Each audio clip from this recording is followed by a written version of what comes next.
चलिए शुरू करते हैं। आज हम एक बहुत इंपॉर्टेंट टॉपिक जिसे बोलते हैं एल्डोल कंडेंसेशन। ये टॉपिक हमारे जेई में, मेंस में, नीट में और साथ ही साथ बोर्ड्स में बहुत अच्छे से पूछा जाता है। इसके क्वेश्चंस बहुत बढ़िया तरीके से फ्रेम करके बनाए जाते हैं। इस वजह से ये कुछ रिएक्शन है जिन्हें हमें याद करने की ज़रूरत नहीं है, बल्कि ज़रूरत ये है कि हम उसके मैकेनिज्म के थ्रू जाएं कि किस तरह हो रहा है, ताकि हमारे एक स्टेप को जब समझेंगे तो किसी टाइप का क्वेश्चन आएगा हम क्वेश्चन कर लेंगे। ठीक है, तो पहले इसको देखते हैं क्या है।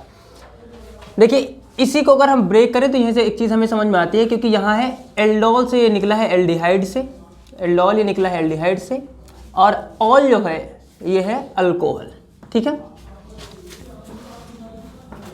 ग्रेट।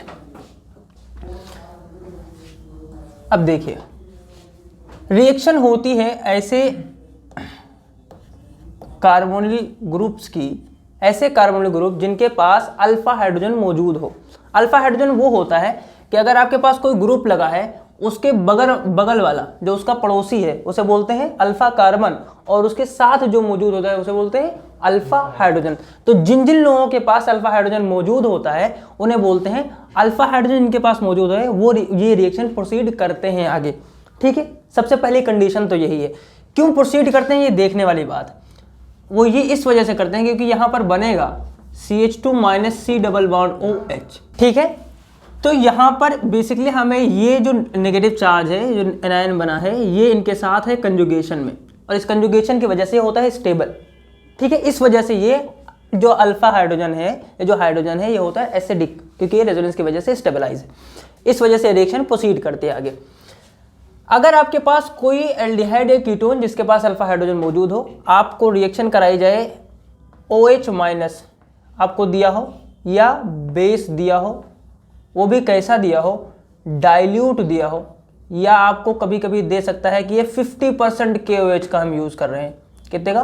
50% KOH का यूज़ कर रहे हैं। इस तरह की तमाम चीज़ें जो आपको ये बताती हो कि जो हम बेस ले रहे हैं वो बेस कैसा है, बहुत डाइल्यूट है, बहुत स्ट्रॉन्ग नहीं है, कंसनट्रेटेड नहीं है।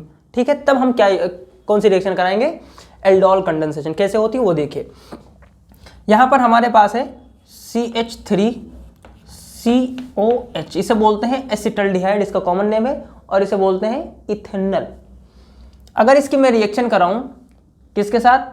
डाइल्यूट बेस के साथ, इसका मतलब इसके पास होगा OH-। ठीक है, और इसके दो मॉलिक्यूल मैंने ले लिए। इसके जब मैंने दो मॉलिक्यूल लिए तो मैंने क्या किया, इसके पहले मॉलिक्यूल से यहाँ से हाइड्रोजन निकाला। इसके पहले मॉलिक्यूल से हाइड्रोजन निकालने के बाद मैंने यहाँ पर बनाया एक कार्बन एनायन। ठीक है, चूंकि ये स्टेबल है।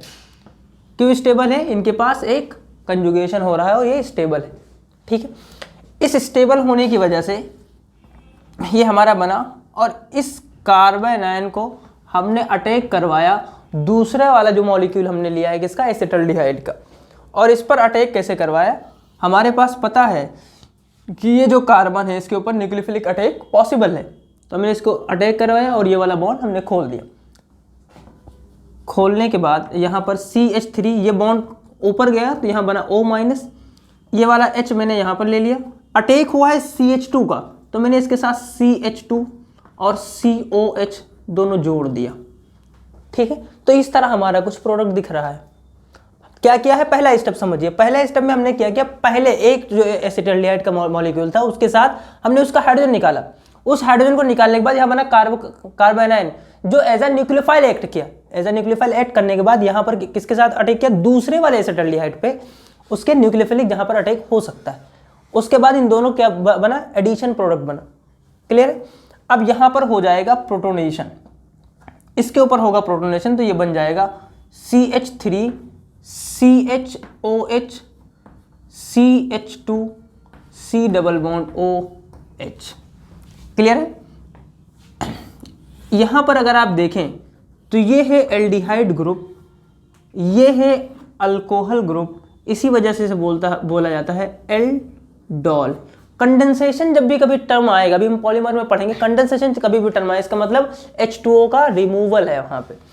तो यहाँ पर इसको हम हीट भी दी होगी, तो जैसे आप हीट करेंगे यहाँ से एक हाइड्रोजन और यहाँ से OH, ये H2O बन के निकल जाएगा और यहाँ बनाएगा CH3 CH double bond CH CHO, ठीक है। इसे बोलते हैं, इसका कॉमन नेम है क्रोटोनल्डिहाइड, इसे बोलते हैं क्रोटोनल्डिहाइड,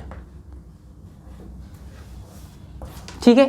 ये अल्फा है, ये यहाँ पर अल्फा, ये बीटा, इसे बोलते हैं बीटा हाइड्रोक्सी व्हाट ब्यूटेनल, ऐसा भी बोल सकते हैं, ठीक है। तो ये अल्फा बीटा गामा अगर ध्यान रखेंगे तो इस तरह की चीजें आपको काम में आएंगी।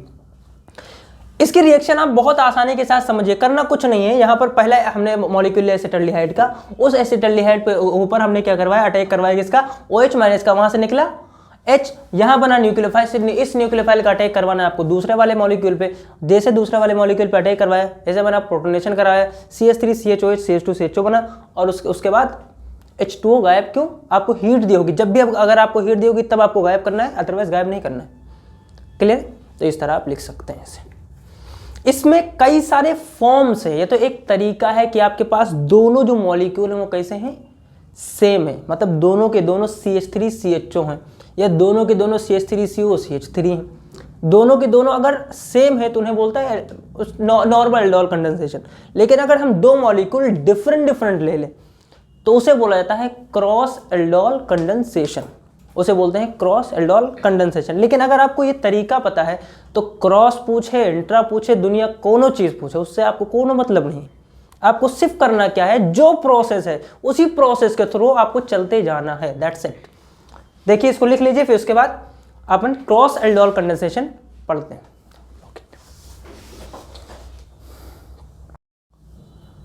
तो अब हम पढ़ने जा रहे हैं क्रॉस एल्डोल कंडेंसेशन। अभी तक हमने जो पढ़ा है उसे बोलते हैं एल्डोल कंडेंसेशन, ठीक है। उसका मतलब दोनों प्रोडक्ट हमारे पास जो रिएक्टेंट थे वो क्या थे, सेम थे। अब अगर हमारे पास दोनों रिएक्टेंट अलग अलग आए, और ये आपसे जनरली पूछा जा सकता है क्योंकि एनसीईआरटी में तो बोर्ड में पूछा सकता है और जेईई में तो पूछता ही है, उसमें कोई दो राय है नहीं। देखिए मैं एक प्रोडक्ट ले लेता हूँ, एक रिएक्टेंट लेता हूँ मैं, यही जो पिछली बार लिया था क्योंकि थोड़ा सा फेमिलियर रहोगे, और दूसरा मैं ले लेता हूँ एसीटोन ले लेते हैं, ठीक है। और इसको मैं आपसे बोल रहा हूँ कि इसे एल्डोल कंडेंसेशन के थ्रू जाइए, मतलब डाइल्यूट बेस आपको लेके यहाँ पर करना है। तो आप देखिए यहाँ पे हो क्या क्या सकता है, बहुत सारी पॉसिबिलिटीज़ हैं। आपको इसी पर गौर करना है कि कितनी सारी पॉसिबिलिटीज़ हैं। हम चाहें पहले वाले में तो कहीं से भी अगर हम हाइड्रोजन निकालते तो दोनों सेम ही थे, किसी को भी न्यूक्लियोफाइल बनाए। यहाँ पर हम दो न्यूक्लियोफाइल बना सकते हैं और दो न्यूक्लियोफाइल बना के दो के ऊपर अटैक करवा सकते हैं। इसका मतलब यहाँ पर 4 प्रोडक्ट पॉसिबल है। कैसे बताता हूँ मैं। पहला ये कि मैं इसका क्या बनाऊँ, CH2 माइनस COH बनाऊँ और इसके ऊपर अटैक कराऊँ, क्लियर। दूसरा ये कि मैं इसका बनाऊँ CH2 minus C double bond O CH3 और इसके ऊपर अटैक करवाऊँ, ठीक है। तीसरा ये कि मैं इसका अटैक इसी के ऊपर कराऊँ, और चौथा ये कि मैं इसका अटैक इसी के ऊपर कराऊँ। तो इस तरह के 4 पॉसिबल प्रोडक्ट्स बन सकते हैं, और इसी जगह पर क्वेश्चन आपका जेईई वगैरह में पूछा जाता है, क्योंकि अब यहाँ पर आपको थोड़ा सा ब्रॉड पर्सपेक्टिव रखना है। बात समझ में आ रही है? तो मैं 1 या 2 बता देता हूँ, उसके बाद आप कर ही लेंगे। इनके साथ तो हम पिछली बार ही कर चुके हैं, इनके साथ बता देता हूँ मैं, आगे और मैं इरेज करता हूँ। देखिए इसको मैंने बनाया न्यूक्लियोफाइल, और इस न्यूक्लियोफाइल का अटैक मैंने कराया इसके ऊपर। देखिए तो यहाँ बना CH3, ये वाला बॉन्ड ऊपर गया O माइनस, यहाँ बना CH3, इस वाले को मैं नीचे लिख रहा हूँ, और ये जो है पूरा इसके साथ मैं ऐड कर दे रहा हूँ CH2 C double bond OH, clear, ठीक है। बस ये बन गया। क्या है इसमें कराइए प्रोटोनेशन, और प्रोटोनेशन कराएंगे, यहाँ बनेगा CH3 COH, here is CH3, here CH2 COH। अब यहाँ से करना क्या है, सेम वही आप यहाँ पे निकाल दीजिए what CH3 CH no CH3 double bond CH CHO, ये हमारा एक पॉसिबल प्रोडक्ट होगा। दूसरा पॉसिबल प्रोडक्ट आप बना के देखिएगा कि यहाँ से इसको न्यूक्लियोफाइल बनाइए और इसका अटैक इसके ऊपर कराइए, इसको न्यूक्लियोफाइल बनाइए और इसका अटैक इसी के ऊपर कराइए। 3 प्रोडक्ट ये हुए, चौथा प्रोडक्ट हम पहले ही थोड़ी देर पहले कर चुके हैं, ठीक है। तो इस तरह हम इसके रिएक्शन कर सकते हैं। एक टाइप का क्वेश्चन जो बहुत पूछा जाता है जेई वगैरह में, वो देख लीजिए, हो सकता है कि आ जाए कभी, बोन बने तो कर लीजिए, नहीं तो कोई बात ही नहीं। हमने हेलो एल्केन हमने पढ़ी है। हेलो एल्केन में एक रिएक्शन बहुत फेमस है जिसे बोलते हैं E2 एलिमिनेशन, ठीक है। उसमें हम Br का एलिमिनेशन करते हैं। उस तरह के क्वेश्चन कुछ कई बार आए हैं, मैं बनाने की कोशिश करता हूँ, याद तो है नहीं। देखिए मैं यहाँ से ये बनाया मैंने, और यहाँ पे मैंने Br रख दिया, और मैं यहाँ बोल रहा हूँ कि यहाँ पर डाइल्यूट बेस हमने लिया है। तो उसने बोला कि आपको यहाँ पर रिएक्शन करानी है। देखिए सबसे पहला पॉसिबल प्रोसेस तो ये है कि मैं इसका रिएक्शन यहाँ पर कराऊँ, ख़त्म करूँ। जो भी बेस दिया हो, सपोज करिए OH- दिया है, मैं इस OH- के यहाँ अटैक कराऊँ, E2 कराऊँ, काम खत्म कर दूँ। एक पॉसिबल प्रोडक्ट ये है। दूसरा तरीका ये है कि मैं यहाँ पे ऐसा करता हूँ, यहाँ या यहाँ दो हमारे पास ऐसे हाइड्रोजन है जो एसिडिक हाइड्रोजन है। मैं चाहे यहाँ नेगेटिव चार्ज बनाऊँ, यहाँ नेगेटिव चार्ज बनाऊँ, और इस नेगेटिव चार्ज को इंटरनल न्यूक्लियोफाइल बना के क्या कराऊँ, इस पर अटैक कराऊँ, इसको गायब कर दो। इसे बोलते हैं इंट्रा एल्डोल कंडेंसेशन। इसी तरह का होगा, वहाँ पर एल्डिहाइड लगा होगा बस। तो मैं ऐसा करता हूँ कि मैं पहले कोशिश करता हूँ कि मैं यहाँ बनाता हूँ। मैं जैसे यहाँ बनाऊँगा और मैं इसका अटैक यहाँ पर कराने की कोशिश करूँगा, तो आप देखिए 1 2 3 4 5 6 7 8 मेंबर की रिंग जो है ये स्टेबल नहीं होती है, तो मैं नहीं बनाऊंगा। मैं इस पर बनाता हूँ और इस पर अटैक कराता हूँ। 1 2 3 4 5 6 और 6 मेंबर की रिंग तो बहुत ज़्यादा स्टेबल होती है। 6 मेंबर की रिंग स्टेबल बहुत अच्छी होती है, तो हम 6 मेंबर वाली रिंग बनाएंगे। 8 वाली को हम क्या करेंगे, ये वाला स्टेप हम करेंगे इग्नोर, और ये वाले स्टेप को कहेंगे ओके गो। अब इस पर हमने इस पर अटैक करवाया, यहाँ से एक हाइड्रोजन निकाला एसिडिक हाइड्रोजन, और इसका अटैक इस पर करवाया, और ये गायब। इंटरनल न्यूक्लियोफाइल से बेहतर पूरी दुनिया में कोई और न्यूक्लियोफाइल नहीं है। जैसे आस्तीन के सांप जो हैं, जो आपके खास दोस्त हैं, उनसे बेहतर आपको कोई तोड़ नहीं सकता है, वैसे जो इंटरनल न्यूक्लियोफाइल उससे बेहतर आपको कोई निकाल नहीं सकता।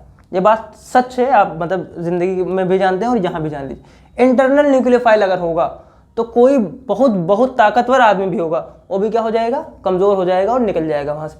बात समझ पा रहे हैं? जैसे आस्तीन के साथ वैसे समझने की कोशिश करें। तो ये यहाँ पर हमने अटैक करवाया। मैं इस पर पोजीशनिंग दे देता हूँ 1 2 3 4 5 6। तो मैं यहाँ 6 मेंबर की रिंग बनाता हूँ, पोजीशनिंग देता हूँ 1 2 3 4 5 एंड 6। मैं देख पा रहा हूँ कि 6 पोजीशन पे यहाँ पर क्या लगा हुआ है, मिथाइल लगा हुआ है, तो मैं यहाँ पर मिथाइल लगा देता हूँ। कोई दिक्कत है? 1 पोजीशन पे हमारे COCH3 लगा है, तो मैं यहाँ पर क्या करूँगा, CO और CH3 लगा दूंगा। कोई दिक्कत नहीं है, बस बन गया, ये बनेगा। तो इस तरह मतलब ये तो मैंने Br निकाला है। यहाँ हो पॉसिबल ये हो सकता है कि यहाँ पर कुछ और हो। सपोज करिए यहाँ पर डबल बॉन्ड हो देते, तो आपको इस तरह यहाँ से ये जो अल्फा हाइड्रोजन मैं निकाल रहा हूँ, उस अल्फा हाइड्रोजन निकालने की मैं कहानी बताते हुए उसी में ये बता रहा हूँ कि इस तरह के रिएक्शन बहुत ज़्यादा फ्रिक्वेंटली पूछे जा रहे हैं। तो आप अगर इस तरह की प्रैक्टिस करते रहेंगे तो बेहतर होगा। उम्मीद करते हैं कि ये आपको समझ में आएगा। Thank you very much.